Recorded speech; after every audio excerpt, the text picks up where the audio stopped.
Hello and welcome to Trekkie and Beyond, a Star Trek podcast. I'm Monica.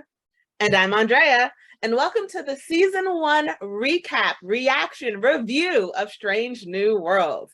And if you've listened to us before, then you know from season 2 of this podcast, we had a wonderful person named Carmen here joining us for the season reaction. And she is back for Strange New Worlds. Welcome, Carmen. Thank you, ladies, for having me back. I really appreciate it. We're so happy to have you back because you're so much fun to talk to about this. Great to see you again on the show. Because I may or may not have been following her tweets about this show. When she tweets about it, I'm like, oh yeah, yep, we're on the same page. So you've been waiting to talk to me. Yes, I have. I've been waiting. I couldn't say anything until after we watched the show. Okay. Okay, so let's get into our season reactions of this show. Carmen, since you're our guest, you can go first. What is your reaction of season 1 of Strange New Worlds? Overall, I really liked it so much. And I'm not going to say, oh, I didn't want to like it. Of course I want to like it. It's Star Trek. I love it. I want to like it. But there was so, like those fanboys who were just very excited to have their white male captain back, where they were, I'm so excited about Pike and he's such a man's man and he's a real guy and none of this social justice stuff. And it's just like, I wanted to like it, but there was definitely a tiny part of me that wished it wasn't so good.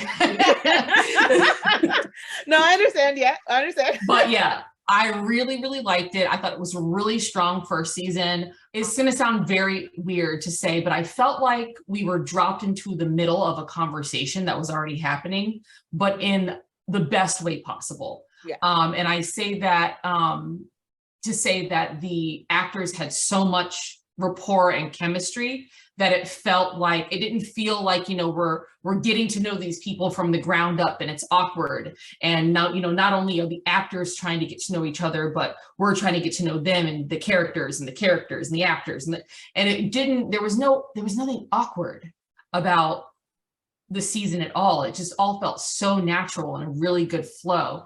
And I thought maybe, and I could be wrong because I'm not there behind the scenes, what brought that all together is Anson Mount seems to have taken his captain duties behind the camera. Oh. And I think that he's kind of maybe like the glue that holds everybody together, because if you really look at every single episode, Anson Mount has chemistry with everyone. He has chemistry with men. He has chemistry with women. He has chemistry with people who are non-binary. He has on-screen chemistry with everyone. People are shipping him with everyone. Yeah. And so it's just, I think that his chemistry is something that he, took to heart, and maybe behind the camera and behind the scenes somewhere, he's kind of like the one that's like, okay, like we're a family on screen, so let's be this family behind the scenes so the audience can really identify with us very early on. So I thought they did a really good job of sort of like bringing us into this family. And I like that, kind of Cadet Uhura is kind of like us. Like, so, she's coming in and she's new and she's going into the different departments. And so we're going along on that journey with her. I'm really, really enjoying it. And I was so happy that 99% of me was happy that it was really good. I understand that 1%. We definitely understand that 1%. Monica, what is your season reaction overall? So I like the series. I'm not in love with it, but I like it, and I appreciate the beautiful artistry, the sets, the storylines are great. I just want more drama. And maybe it's just because I'm used to Discovery, like all this drama. It's like a soap opera. So I kind of miss that. And I feel like there's a lot of stories that they started that I just want more. I want to know what happened to Spock's brother. I want to know like all of these other things. Right. And I want to put it together. It's just, now I know I just have to wait like 7 years or so to find out. But overall, I like it. I like it a lot. So I'm sort of a mix of both of you guys. So I loved this. I loved the show. This was such a palate cleanser after Discovery, because I like the little episodic episodes where it wasn't a whole season arc. It was each episode was its own arc. And then while yes, there were episodes where I was just like, oh no, I need more. We need to finish this, please. But to me, because they didn't explain it, means I have something to look forward to in the next season. And so that was the difference between Discovery, where everything was sort of wrapped up in a nice, neat bow. I never need to retouch the season again because everything's done, final, it no longer exists, versus, okay, next season, something can correspond back to this season and it makes sense because they didn't fully answer the question in season 1. I now have something to look forward to in season 2. I definitely agree with you, Carmen, when it comes to they were a family. And I like that we got to see that on season 2 of Discovery. I like that we got to meet Pike and get to know his style. So it didn't seem like such a drastic change if the show came from Discovery, like, oh, whoa, you were just doing a 180 from the show. What is this? But we got to see that this was how Spock acted. This was how number 1 acted. This was how Pike acted. And we got to meet some of the crew in Discovery. So we were hanging out with family in this show. Right. And we were Uhura we were still Uhura because we didn't know everyone. We weren't melded in with them. And so I liked that about the show. I'm definitely ready for a little bit more drama because I love other people's drama. But I will say I loved this being like a little palate cleanser after so much of like, why are you doing this to me, Discovery? So I definitely loved Strange New Worlds. Okay, so now we're going to go ahead and move into our favorite moments and memories from this season. So Carmen, as our guest, you can give us your first top moment or memory from this season. Okay, so I'll give you my first one. And because I'm not creative like both of you, I'm just going to tell you what my most memorable episodes are. So, okay. You can deal with that. That's fine. So my first memorable moment / episode is episode 8. Titled The Elysian Kingdom, where Dr. M'Benga's daughter takes us on a really fantastic sort of like ride. And we think that the episode is going to be this just completely silly sort of like fantastic thing. And then everyone's crying at the end. Like me and the boyfriend were just sitting there like, looking at each other like, are you? Yeah. And then like once I see that he's tearing up and then I'm just like, yeah. So that episode was just so gorgeous. It was so beautiful. I thought the costuming was gorgeous. And there were a few behind the scenes pieces about the costumes and stuff like that. So yeah, just absolutely gorgeous episode. And just, again, a tearjerker. In true Star Trek fashion, it wasn't just a one-dimensional episode. Mm-hmm. It gave everything. Like, it gave us everything. Everybody ate in their costumes. Like, everybody was like, like, yes, clean. Like, I thought it was just gorgeous. I just thought it was like, and yeah, there were a couple episodes before episode 8 that stood out to me. But if I'm going to look back at the season as a whole, that was just so beautiful. And, how they sort of like, allowed Dr. M'Benga to sort of like move on with his life outside of his daughter living in a transporter buffer. Mm-hmm. It's tragic. And, to have him move on and have her allow him to move on, I thought was just, okay, you know what, next person, because I put on eye makeup, so I can't be doing this right now. Well, I also want to mention, just a follow-up to what Carmen said, that I think we will see more of Dr. M'Benga's daughter in the future. I hope so, because she's out there and mm-hmm. we could experience her in her world, and she's growing up. It was wonderful to see her circle back also as an adult. So I have concerns about that episode, but I hope that they circle back and they bring her character back. Yeah, I agree. I have tissues here, Carmen, but I can't get it.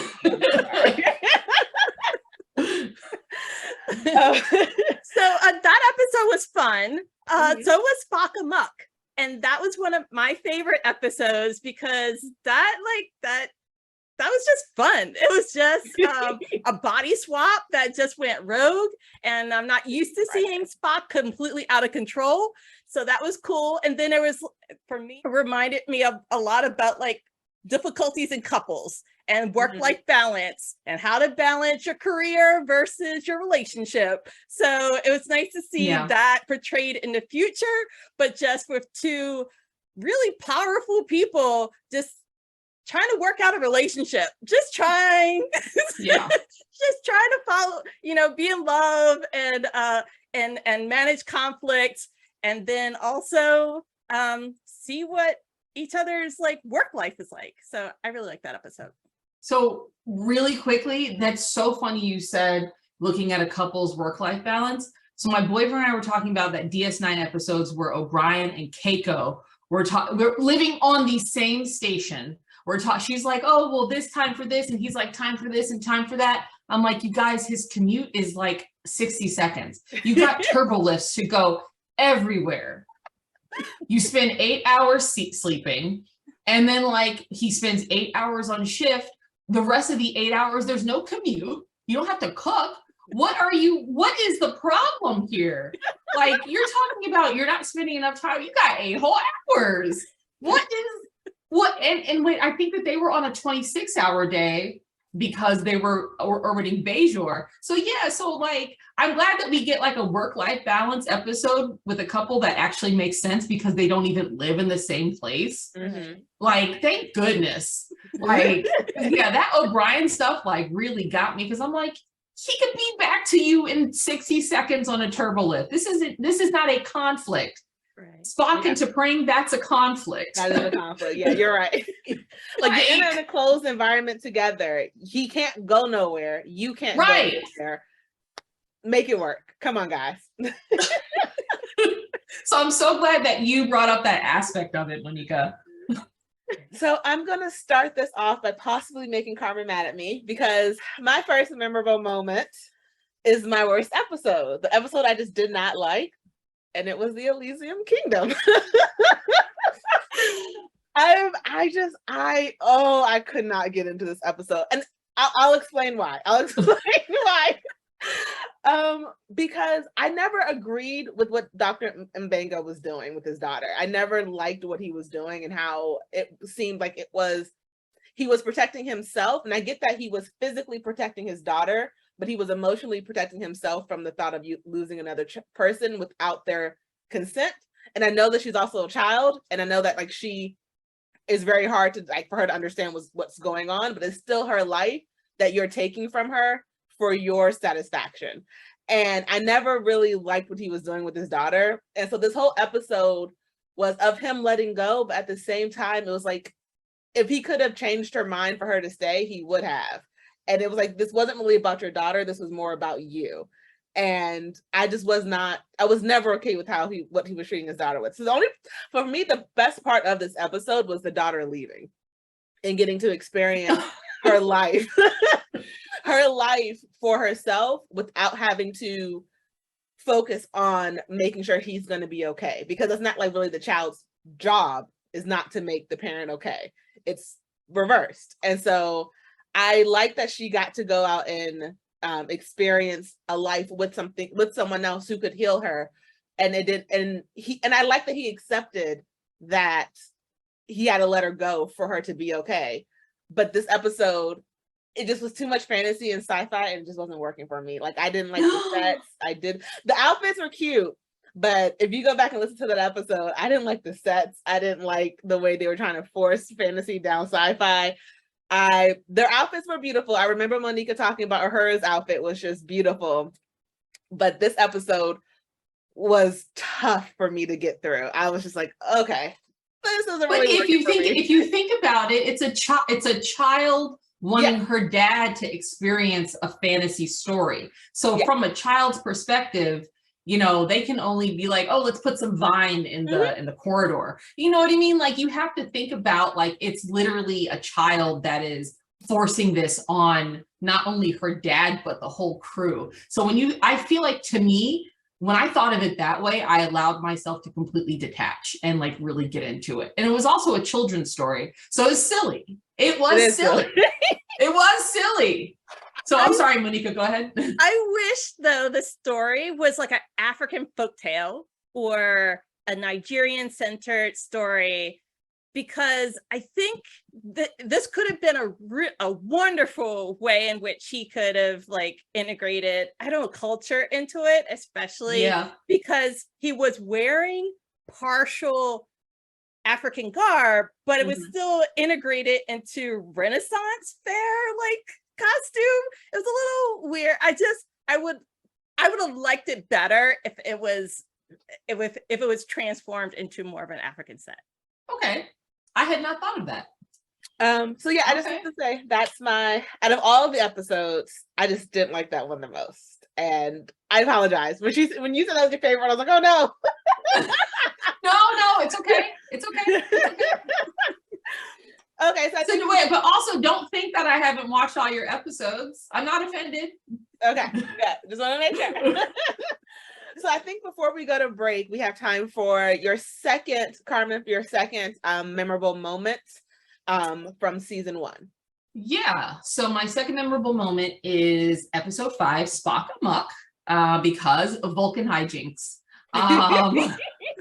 Vulcan hijinks, and I love that between the two of them, the phrase Vulcan hijinks was said 3 times. Hilarious, adorable. And also Enterprise Bingo.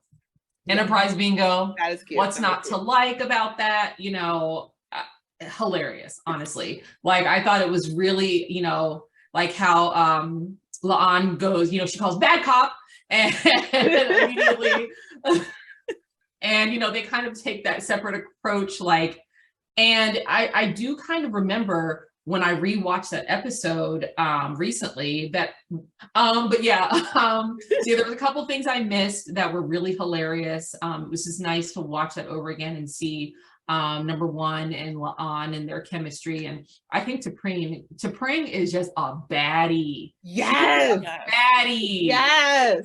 She's every moment she's on screen, I'm just like trying to ingest everything because she is just a bad-ish. Okay. Like, I love, like, she's gorgeous. I love how she speaks. I love her the sort of like the body language. So yeah, Spock Amok is one of my favorites. Like in an instant, like Star Trek, all of Star Trek.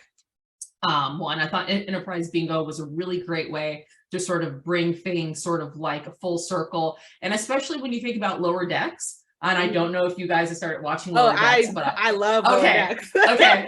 So just with Lower Decks and, like, you know, the cadets, you know, it's something that cadets in Lower do. I thought that was really, I don't know if it was a purposeful nod to Lower Decks, but I thought it was definitely, you know, given we have an entire show that revolves around, you know, Lower Deck and cadets and ensigns, I thought this was really adorable to sort of like give them a few moments in an episode. So yeah.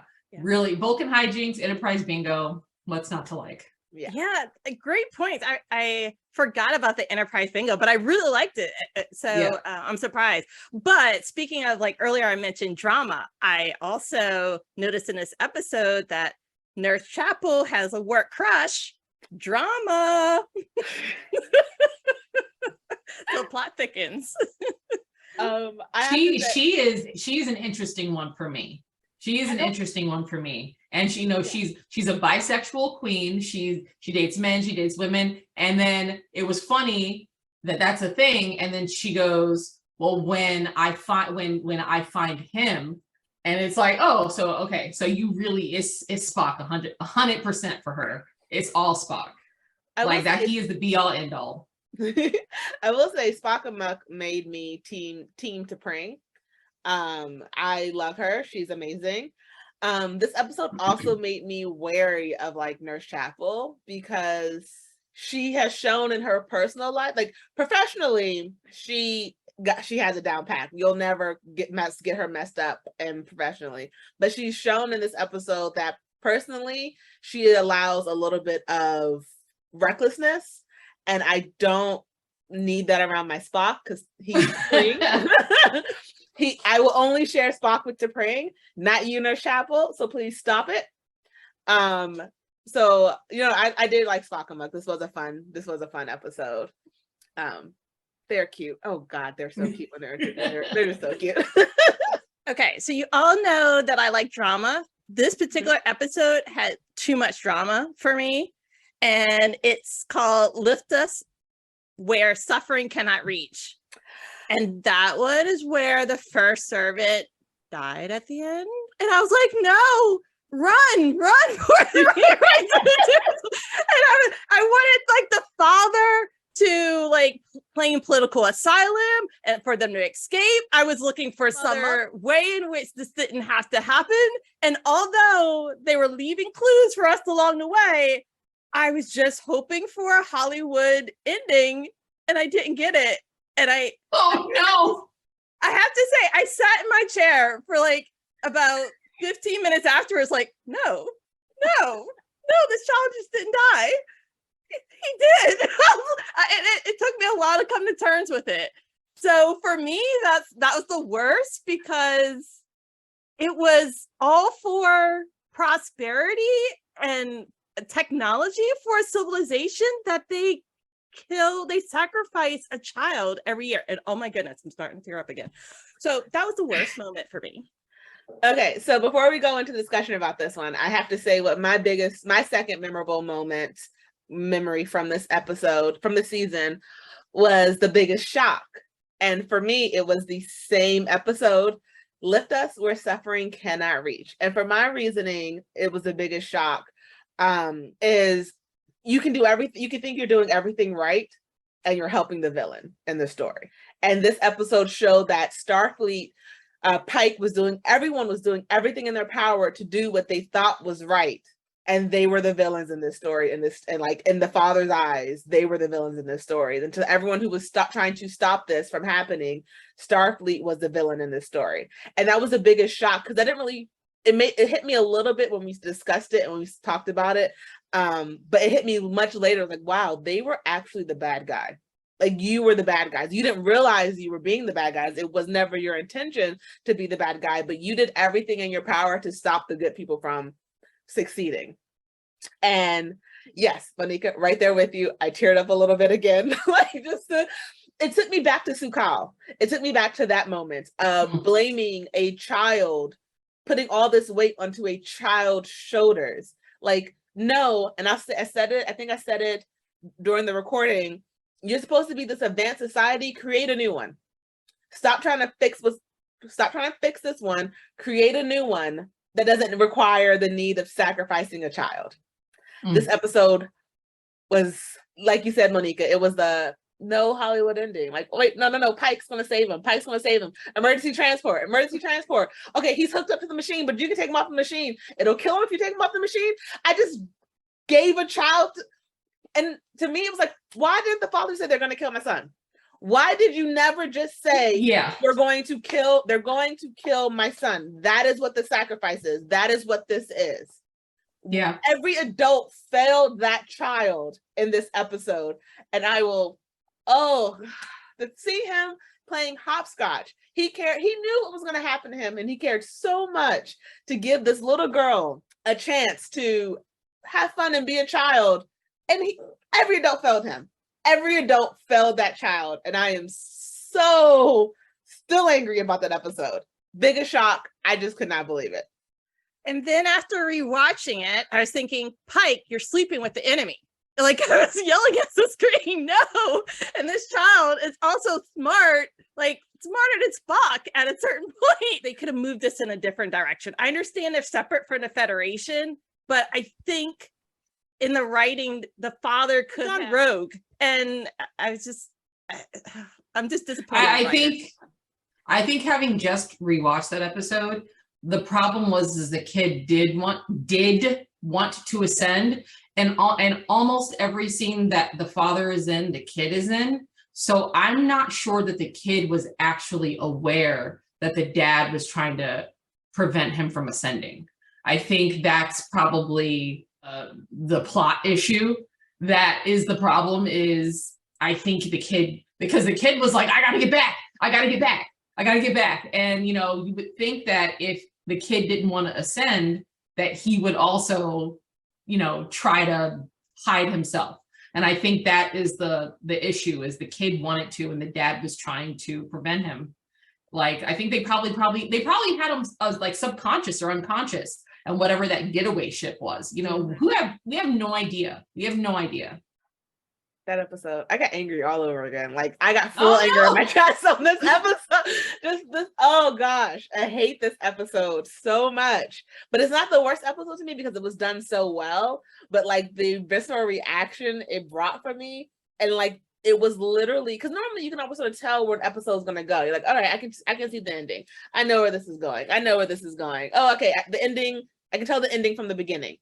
This one, I didn't see it until the very last moment. Until Pike understood what was going to happen, that's when I understood what was going to happen. That's why I have to put it as my biggest shock and not my worst episode. Because I was like, okay, kid, about to be ascended. All right, perfect. Yeah, we beat the bad father. Yes, we got this. What do you do? What no? And it's like, it made me feel awful because I was rooting for the bad people this entire time. It was the biggest shock and it was annoying. I just could not. Okay, moving right along before I cry thinking about that poor child. Me too. Oh my gosh. Carmen, what was your final memorable moment? Well, let's just keep it going on this same vein. I'm so sorry. That episode we were just speaking of is my third most memorable moment of the season. And again, yes, because it was so awful, I don't want to say it was my favorite episode, but it was definitely the most memorable for me because,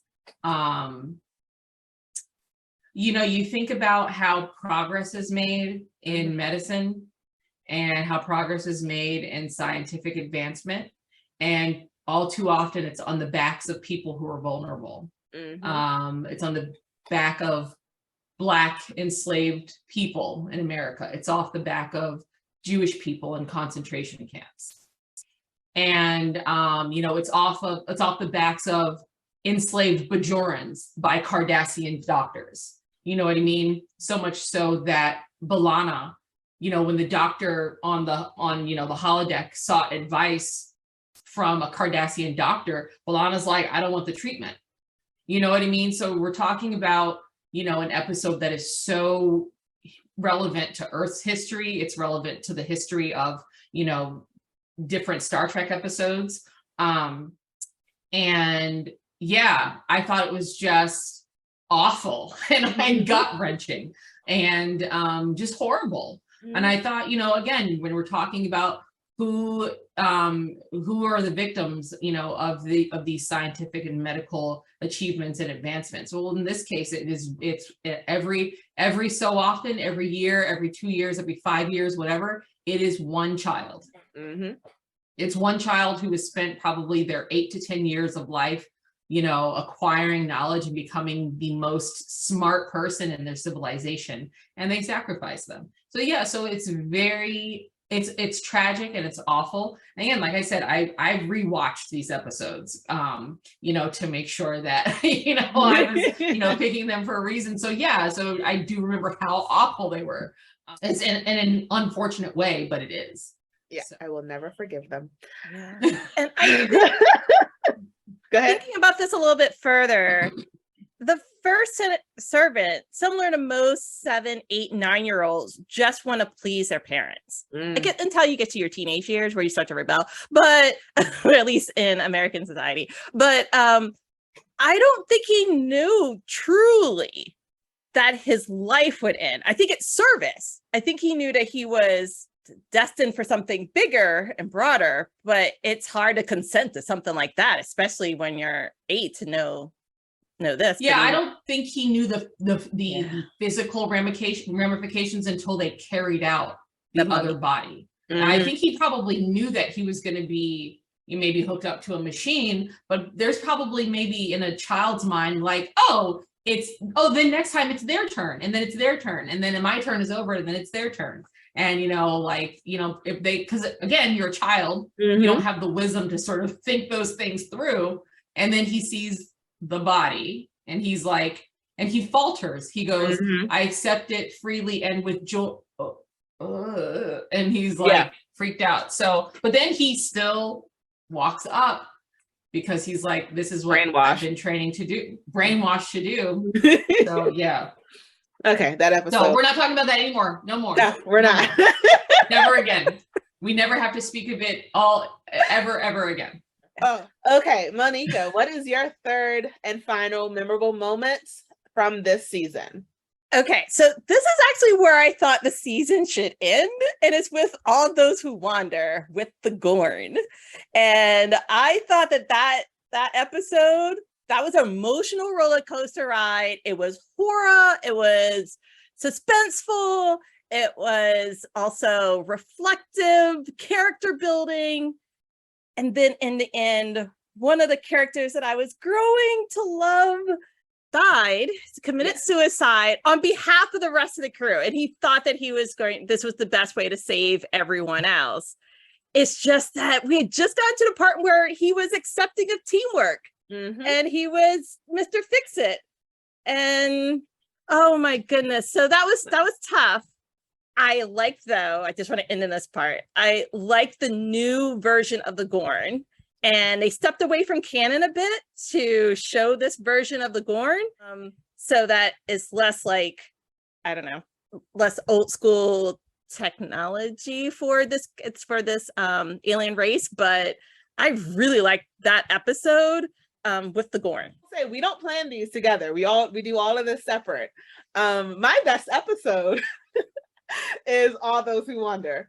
I think this episode was like, even though they made so many dumb decisions in this episode, there were so many, oh crap, they're going to here, let's go on the hovercraft and like hover above the land. Like there were so many dumb decisions from smart people in this episode, but it was also played like a fun movie. We get introduced to two characters, and the moment we're introduced to them, I'm like, yep, they're gonna die. Something bad's gonna happen on this show. And you, Lieutenant Duke, you just got promoted, you're dead. This other ensign or cadet that you've never heard of before, you're dead too, because you got named by name. It followed movie like a predictability, like without a fault, except I did not see him or happen. I did not see him or dying.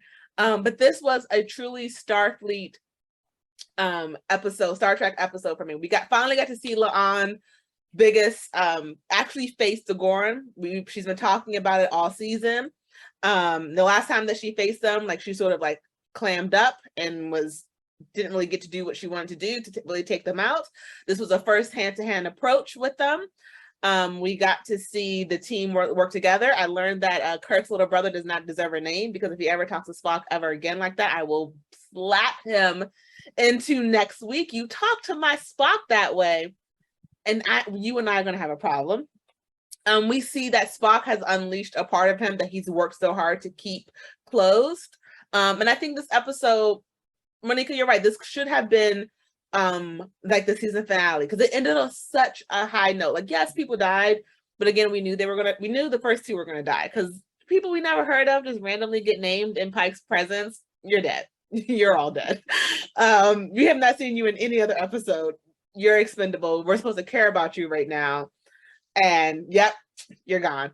It's over. It was definitely just a action-packed, drama-filled episode, and I didn't think they'd be able to pull it off within the time that they had for this episode. It was great. I loved it. This is like probably the most fun I had watching an episode. I was like, oh yes, oh no, oh yes, talk to Spock like that again and I will hurt you. Like, it was an array of emotions. I hate and love when smart people make dumb decisions. Like, oh, there's Gorn down here. Oh, they can't survive in ice. Okay, so let's hunt them down in the ship. Or let's stay out of the ship. Like, let's go on the shuttlecraft where we know there's no Gorn, and then like hover above everything.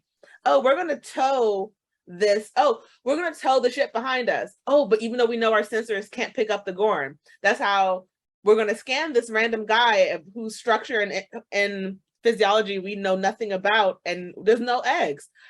Oh, we could never have found them anyway because they can hide from all of our sensors. Blow the ship up.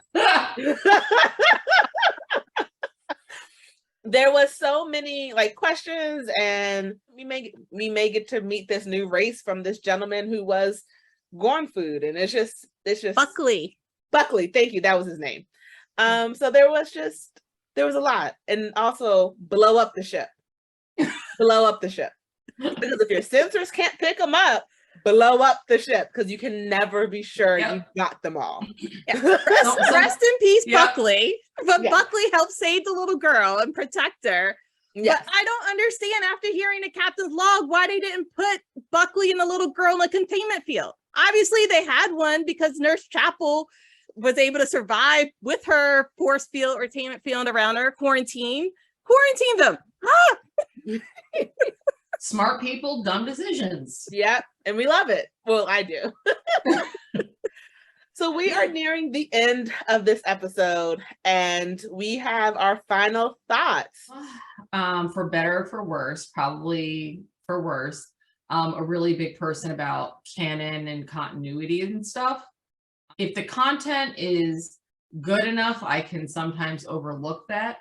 But I am very, very big in canon and time and chronological order. I think this needs to end right up until Kirk takes over the Enterprise, however many seasons that takes, and it should not go any further than that. We have a series, it's called Star Trek. We put the original series on it after the fact, but the name of that show is called Star Trek. We have that. That needs to stand on its own. They already tried making the movies, which were a deviation and a different timeline. And we got to explore those characters in a different time. Fantastic. Leave the rest of Spock's journey with his crew alone. Leave it alone. This is what's happening up to that. And I appreciate that. I respect that. If you try to sort of go beyond that, I'm going to get a little upset. I'll still watch it. I might like it, but again, we have a series.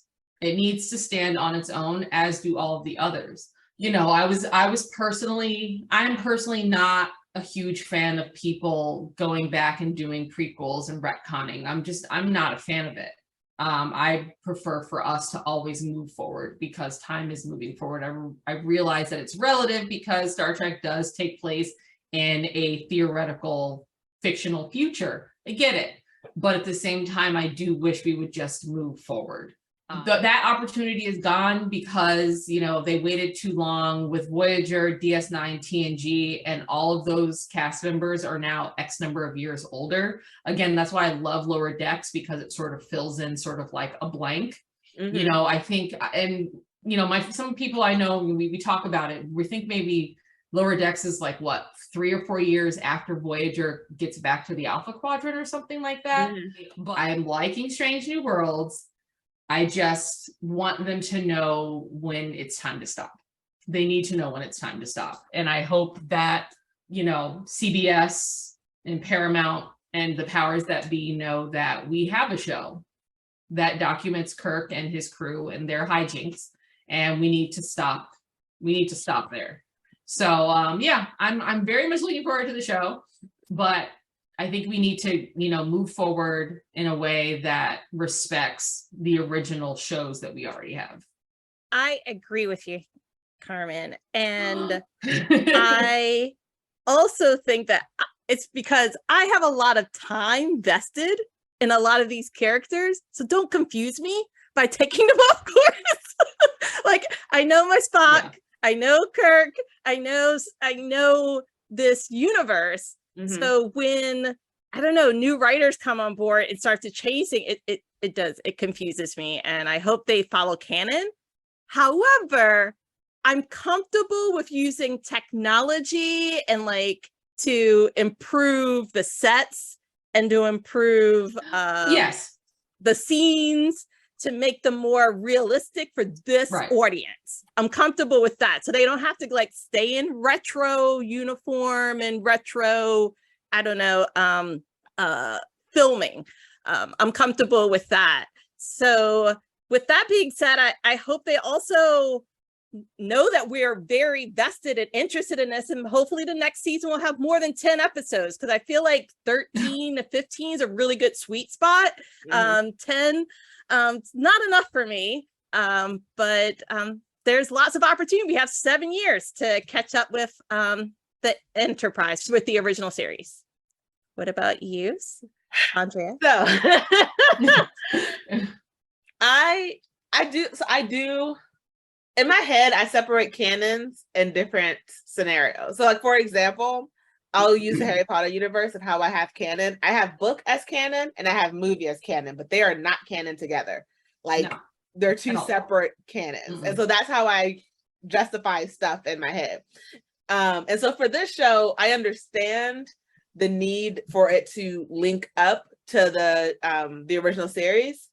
But I would like to see certain things not happen that I know was going to happen in the original series. Like, because I love this to Pring, I don't want what's going to happen in the original series to happen. And so because I love this version of her. And so it's like, okay, it's not the same one as we're going to get eventually. So I want to be surprised. I want to be surprised by what's going to happen. And I understand that they do have, they have like a stopping point that they're going to have to get to. I know eventually this is going to have to end because it is going to get to where the original series starts. And I completely understand that. But I want to be able to be surprised. And I want something to take me to, I just have to say, my thing is I just want to be surprised. And I know that there's so many stories that they can tell between now and then. And I would prefer if they told stories that had nothing to do with the TOS then. I don't want anything to correlate to it because I don't want it to be, okay, well, I already know how it's going to end because it showed it on TOS. Right. I don't want that from watching the show. And so if it means they have to have separate stories somewhere that, like how the last episode where we saw the future, but it didn't really matter.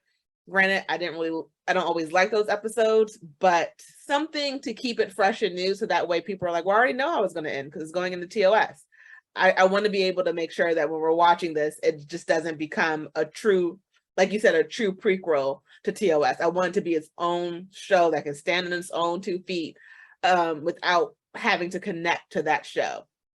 Part of me wishes some of the characters were different so we could see other people's stories. That way we don't know how they're going to end because we know how Pike's is going to end. I don't want that to be Pike's story because I love this guy. So I want to be surprised in a way that makes sense for the show and makes sense for the fandom and makes sense to TOS, but I also just don't want something so rigid to where it's like, why am I watching? I already know how it's going to end, if that makes sense.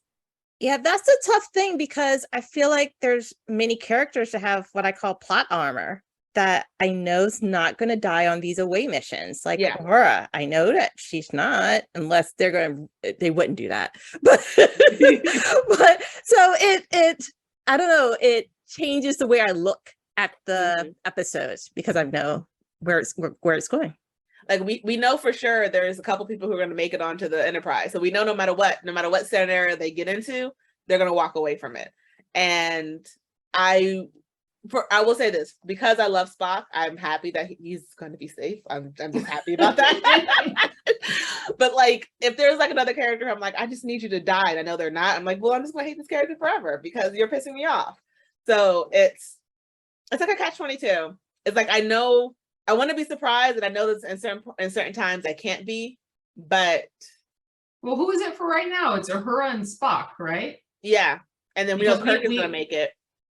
And he's kind of a tertiary character right now. Yeah. And then Pike, we know his quote unquote future, but that's But yeah. Number one, we know that she has to loop back to the original series.